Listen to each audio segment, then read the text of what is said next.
Gotcha. You made it. Try and stay on this side for a while. What drew you to working on a Netflix project?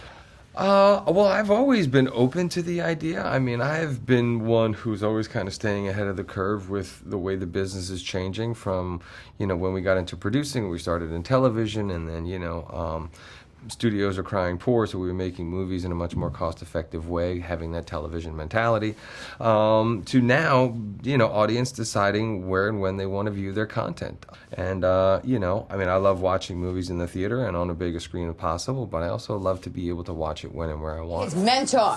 Create an atmosphere of responsible thought and action. Instead, you got two grown men running around playing Batman. I volunteered to do a Boston accent for the audition, and then nobody said it was bad, so I just kept going. I still haven't gotten any feedback if it was bad or not.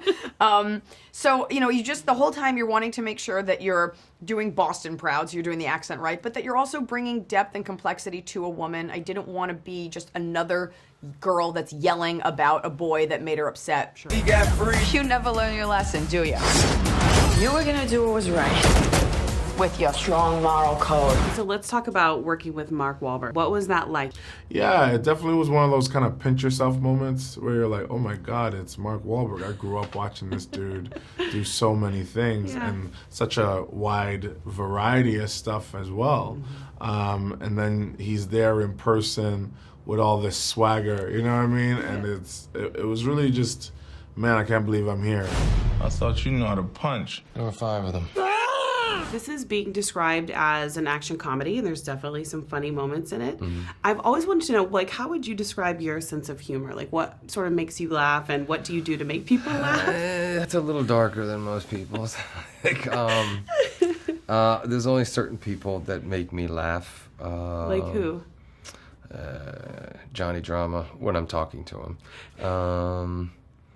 Mike, it depends. It really depends. Will Ferrell, took him a long time to make me laugh now. Really? He cracks me up quite a bit. How you doing, sweet? We just want to let you know how important it is that you're getting out of Boston and never coming back. And I got to talk to you about Post Malone, working with Post Malone. Do your kids think you're like the coolest because you're friends with him? My kids don't think I'm the coolest. They think he's the coolest. And it was a lot of fun. I knew he would be great. He really expressed interest and desire in making movies. And so I told him we would love to have him. That's how you throw a punch! Holy shit!